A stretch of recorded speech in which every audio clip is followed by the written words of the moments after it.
বিসমিল্লাহির রহমানির রাহিম। আসসালামু আলাইকুম ওয়ারাহমাতুল্লাহি ওয়াবারাকাতুহু। ভাগ্য কি আসলেই পরিবর্তন হয়, নাকি ভাগ্যে যা লেখা থাকে তাই হয়? প্রিয় ভাই বোন বন্ধুগণ, মানুষের জীবনে সবচেয়ে বেশি আলোচিত আবার সবচেয়ে বেশি ভুল বোঝা বিষয়গুলোর একটি হল ভাগ্য।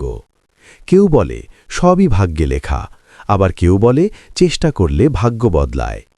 এই দ্বন্দ্ব বহু শতাব্দী ধরে মানুষের চিন্তা ও বিশ্বাসকে নাড়া দিয়ে আসছে। তাহলে সত্যটা কি? ভাগ্য কি আসলেই পরিবর্তন হয়, নাকি ভাগ্যে যা লেখা থাকে তাই অবশ্যম্ভাবীভাবে ঘটে? এই প্রশ্নের উত্তর এক কথায় দেওয়া যায় না, কারণ ভাগ্য, তাকদীর, চেষ্টা, দোয়া, কর্ম এই সব কিছু একে অপরের সঙ্গে গভীরভাবে জড়িত।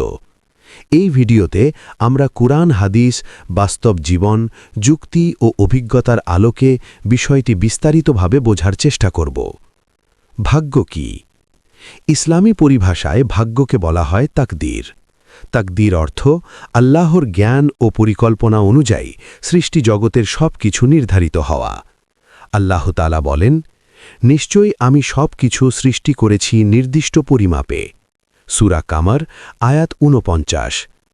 এর অর্থ এই নয় যে মানুষ রোবটের মতো, যার কোনো সিদ্ধান্ত বা চেষ্টা নেই, বরং আল্লাহ মানুষকে ইচ্ছা শক্তি বা ফ্রি উইল দিয়েছেন, যার মাধ্যমে সে সিদ্ধান্ত নেয়, চেষ্টা করে এবং তার ফল ভোগ করে। তাহলে ভাগ্যে লেখা থাকলে চেষ্টা কেন? এটাই সবচেয়ে গুরুত্বপূর্ণ প্রশ্ন। যদি সবই লেখা থাকে, তাহলে চেষ্টা, দোয়া, পরিশ্রম এসবের প্রয়োজন কি? এই প্রশ্নের উত্তরে হাদিসে রাসূল সাল্লাল্লাহু আলাইহি ওয়াসাল্লাম বলেন, কর্ম করো, কারণ প্রত্যেককে তার জন্য সহজ করে দেওয়া হয় যার জন্য তাকে সৃষ্টি করা হয়েছে। বুখারী ও মুসলিম। অর্থাৎ ভাগ্যের অংশ হিসেবেই চেষ্টা নির্ধারিত।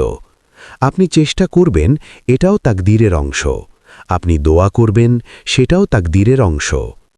ভাগ্য কি আসলেই পরিবর্তন হয়? এই প্রশ্নের উত্তরে ইসলাম স্পষ্টভাবে বলে, হ্যাঁ, কিছু ভাগ্য পরিবর্তন হয়। রাসূল সাল্লাল্লাহু আলাইহি ওয়াসাল্লাম বলেন, দোয়া তাকদীরকে পরিবর্তন করে। তিরমিজি। আরেক হাদিসে এসেছে, সাদকা বিপদ দূর করে এবং আয়ু বাড়ায়। এখানে পরিষ্কারভাবে বোঝা যায়, দোয়া, সাদকা, নেক আমল, তাওবা এই কাজগুলো মানুষের জীবনের পরিস্থিতি বদলে দিতে পারে। তাহলে সব কিছু কি পরিবর্তনযোগ্য? না। ইসলামী আকীদা অনুযায়ী তাকদীর দুই প্রকার। এক, অপরিবর্তনীয় তাকদীর, মুবরাম, যেমন জন্ম ও মৃত্যু, বাবা মা, জাতিসত্তা এই বিষয়গুলো পরিবর্তন হয় না। দুই, পরিবর্তনযোগ্য তাকদীর, মুআল্লাক, যেমন রিজিকের প্রশস্ততা, বিপদ ও কষ্ট, সফলতা ও ব্যর্থতা এই বিষয়গুলো দোয়া, চেষ্টা ও আমলের মাধ্যমে পরিবর্তিত হতে পারে।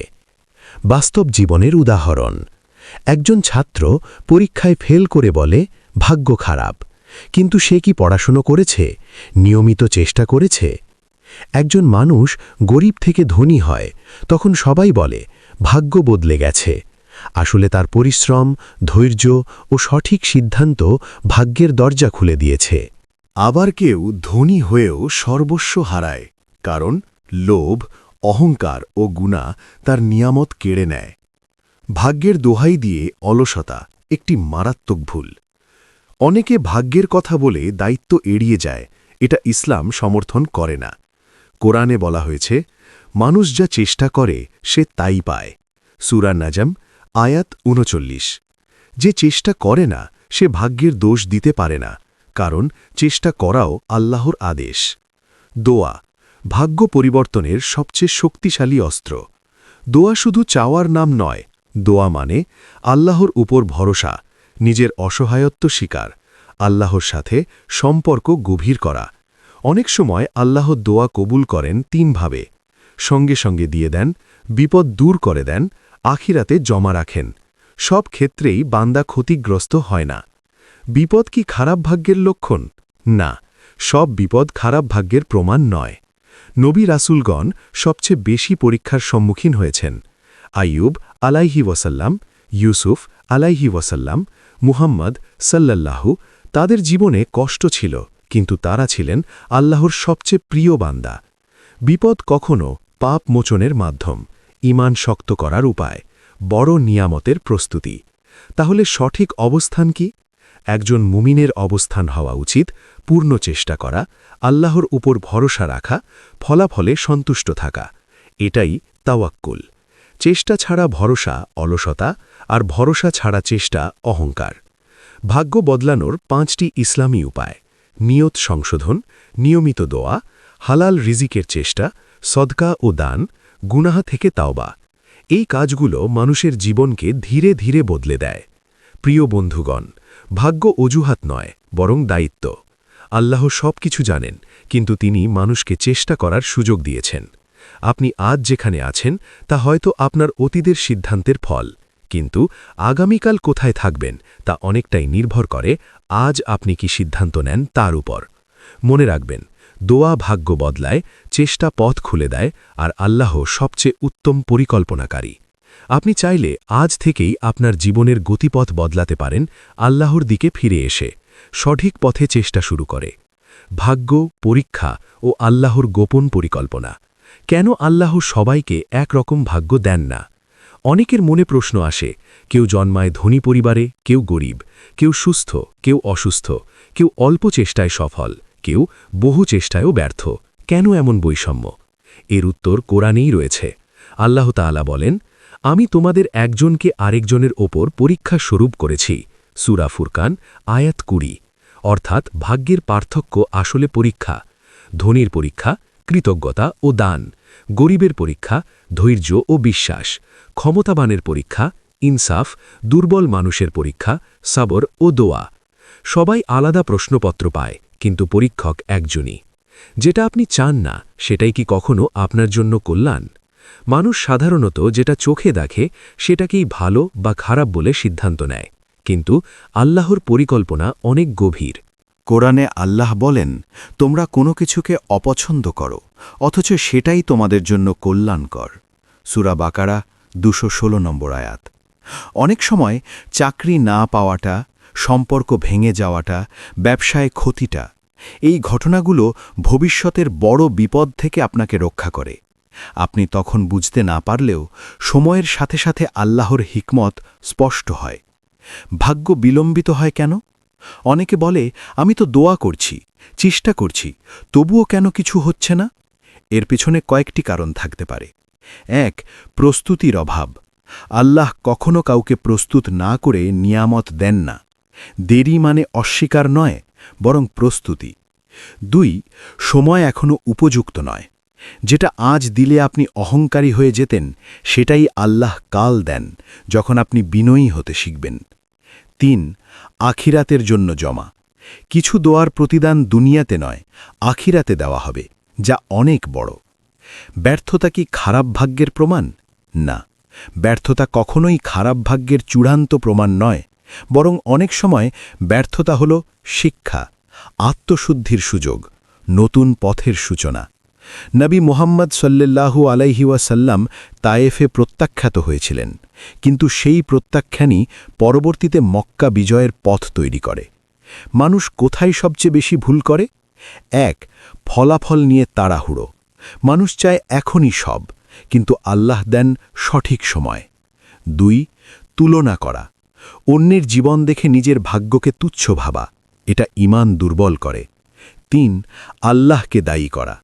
ভুল সিদ্ধান্ত নিয়ে পরে ভাগ্যকে দোষ দেওয়া, এটি আত্মপ্রতারণা। পরীক্ষার সময় একজন মুমিন কিভাবে ভাববে? একজন মুমিন মনে মনে বলে, আল্লাহ আমাকে দেখছেন, এই কষ্ট বৃথা যাবে না, আমার রব জানেন আমি কি পার করছি। এই বিশ্বাসই মানুষকে ভেঙে না পড়ে বরং গড়ে তোলে। ভাগ্য ও সবরের সম্পর্ক। সবর শুধু চুপ করে সহ্য করা নয়, সবর মানে গুনাহ থেকে বেঁচে থাকা, অভিযোগ না করা, হাল ছাড়তে না চাওয়া। কোরআনে এসেছে, নিশ্চয়ই আল্লাহ ধৈর্যশীলদের সঙ্গে আছেন। আল্লাহ যার সঙ্গে থাকেন তার ভাগ্য কখনো ধ্বংস হয় না, হয়তো দেরিতে আলো আসে। অতএব বন্ধুগণ, ভাগ্যের বৈচিত্র্য আসলে পরীক্ষা। দেরি মানে প্রত্যাখ্যান নয়, ব্যর্থতা ভবিষ্যতের ভিত্তি। সবর ও বিশ্বাস ভাগ্যের চাবিকাঠি। ভাগ্য বদলানোর পথে বাধা, অভ্যাস ও বাস্তব সমাধান। কেন অনেকের ভাগ্য বদলায় না? অনেকে সারা জীবন দোয়া করে, চেষ্টা করে, তবুও বলে আমার ভাগ্যটাই খারাপ। বাস্তবে সমস্যা ভাগ্যে নয়, বরং ভাগ্য বদলানোর পথে থাকা কিছু অদৃশ্য বাধায়। এই বাধাগুলো না সরালে দোয়া ও চেষ্টা দুটোই দুর্বল হয়ে পড়ে। ১. গুনাহ, ভাগ্য আটকে যাওয়ার সবচেয়ে বড় কারণ। গুনাহ শুধু আখিরাত নষ্ট করে না, দুনিয়ার বরকতও কেড়ে নেয়। রাসূল সাল্লাল্লাহু আলাইহি ওয়াসাল্লাম বলেন, বান্দা তার গুনাহের কারণে রিজিক থেকে বঞ্চিত হয়। মিথ্যা, হারাম রিজিক, অহংকার, হিংসা এগুলো এমন তালা যা ভাগ্যের দরজায় ঝুলে থাকে। সমাধান: আন্তরিক তাওবা, হারাম ছেড়ে হালালের পথে ফেরা, গোপন গুনাহ ত্যাগ। ২. নেগেটিভ চিন্তা ও অভিযোগের অভ্যাস। যে মানুষ সারাক্ষণ অভিযোগ করে, আমার কপাল খারাপ, আমাকে দিয়ে কিছু হবে না, সে নিজেই নিজের ভাগ্যের বিরুদ্ধে কথা বলে। কুরআনে বলা হয়েছে, তোমরা যদি কৃতজ্ঞ হও আমি অবশ্যই তোমাদের বাড়িয়ে দেব। সমাধান: অভিযোগ কমানো, ছোট নিয়ামতের জন্যেও শুকর, মুখের কথা নিয়ন্ত্রণ। ৩. ভুল সঙ্গ, ভাগ্য ধ্বংসের নীরব হাতিয়ার। মানুষের সঙ্গ তার চিন্তা ও সিদ্ধান্ত বদলে দেয়। খারাপ সঙ্গ ধীরে ধীরে মানুষকে অলস, হতাশ ও গুনাহপ্রবণ করে তোলে। রাসূল সাল্লাল্লাহু আলাইহি ওয়াসাল্লাম বলেন, মানুষ তার বন্ধুর দিনের উপর থাকে। সমাধান: নেক মানুষের সঙ্গ, ভালো কন্টেন্ট শোনা ও পড়া, আত্মশুদ্ধিমূলক পরিবেশ তৈরি। ৪. চেষ্টা ছাড়া শুধু দোয়ার উপর নির্ভর। অনেকে ভাবে, আমি দোয়া করছি, আল্লাহই সব করবেন। কিন্তু চেষ্টা না করলে দোয়া পূর্ণতা পায় না। এক সাহাবী উট বেঁধে না রেখে ভরসা করতে চাইলে রসূল বলেন, আগে উট বাঁধো, তারপর আল্লাহর উপর ভরসা করো। সমাধান: পরিকল্পিত চেষ্টা, নিয়মিত পরিশ্রম, ফলাফল আল্লাহর হাতে ছেড়ে দেওয়া। ৫. তাড়াহুড়ো ও ধৈর্যের অভাব। ভাগ্যবদল হঠাৎ ঘটে না। আল্লাহ ধীরে ধীরে মানুষকে গড়ে তোলেন। যে তাড়াহুড়ো করে সে মাঝপথে হাল ছেড়ে দেয়। সমাধান: দীর্ঘমেয়াদী মানসিকতা, সাবারের চর্চা, আল্লাহর সময়ের উপর আস্থা। ভাগ্য বদলানোর ৭টি কার্যকর অভ্যাস। ফজরের নামাজ ও দিনের সুন্দর শুরু, নিয়মিত কুরআন তিলাওয়াত, দৈনিক অন্তত একবার দোয়া করে কান্না, সামর্থ্য অনুযায়ী সাদাকা, জিহ্বা সংযম, কৃতজ্ঞতার তালিকা লেখা, প্রতিদিন নিজেকে উন্নত করার চেষ্টা। এই অভ্যাসগুলো ধীরে ধীরে জীবনের গতিপথ বদলে দেয়। যখন ভাগ্য বদলাতে শুরু করে, কিছু আলামত: মন শান্ত হতে থাকে, হারানো আশা ফিরে আসে, অপ্রত্যাশিত সাহায্য আসে, ছোট ভালো ঘটনাও চোখে পড়ে। এগুলো ইঙ্গিত আল্লাহ আপনার দিকে দৃষ্টি দিচ্ছেন। চূড়ান্ত সত্য: ভাগ্য পাথরে খোদাই করা নয়। আল্লাহ চান বান্দা চেষ্টা করুক, কাঁদুক, ফিরে আসুক। আপনি আজ যে অবস্থায় আছেন সেটাই শেষ নয়। একটি দোয়া, একটি সিদ্ধান্ত, একটি তাওবা পুরো জীবনের মোড় ঘুরিয়ে দিতে পারে। পুরো সিরিজের সার কথা: ভাগ্য আছে কিন্তু চেষ্টা অপরিহার্য। দোয়া ভাগ্য বদলায়, গুনাহ ভাগ্য আটকে রাখে, সাবার ও শুকর ভাগ্য খুলে দেয়। আল্লাহর উপর ভরসা রাখুন, পথ চলা ছাড়বেন না। আপনার ভাগ্য এখনও লেখা শেষ হয়নি। ভাগ্য, চেষ্টা ও তাকদীর। রাসূলুল্লাহ ও হযরত আলী রাদিয়াল্লাহু আনহুর উক্তির আলোকে ভাগ্য নিয়ে মানুষের বিভ্রান্তি নতুন নয়। সাহাবায়ে কেরামের যুগেও মানুষ প্রশ্ন করত, সবকিছু যদি আল্লাহ নির্ধারণ করে থাকেন, তবে মানুষের চেষ্টা ও সিদ্ধান্তের মূল্য কি? এই পর্বে আমরা সরাসরি রাসূলুল্লাহ ও হযরত আলী ইবনে আবি তালিব রাদিয়াল্লাহু আনহুর বাণী থেকে বুঝতে চেষ্টা করব ইসলাম ভাগ্যকে কিভাবে দেখে আর একজন মুমিনের অবস্থান কোথায় হওয়া উচিত। রাসূল সাল্লাল্লাহু আলাইহি ওয়াসাল্লামের বাণীতে ভাগ্য ও চেষ্টা। রাসূলুল্লাহ সাল্লাল্লাহু আলাইহি ওয়াসাল্লাম কখনো মানুষকে ভাগ্যের দোহাই দিয়ে বসে থাকতে শেখাননি, বরং তিনি শিক্ষা দিয়েছেন তাকদীরের উপর ঈমান রেখে দায়িত্বশীল চেষ্টা করার।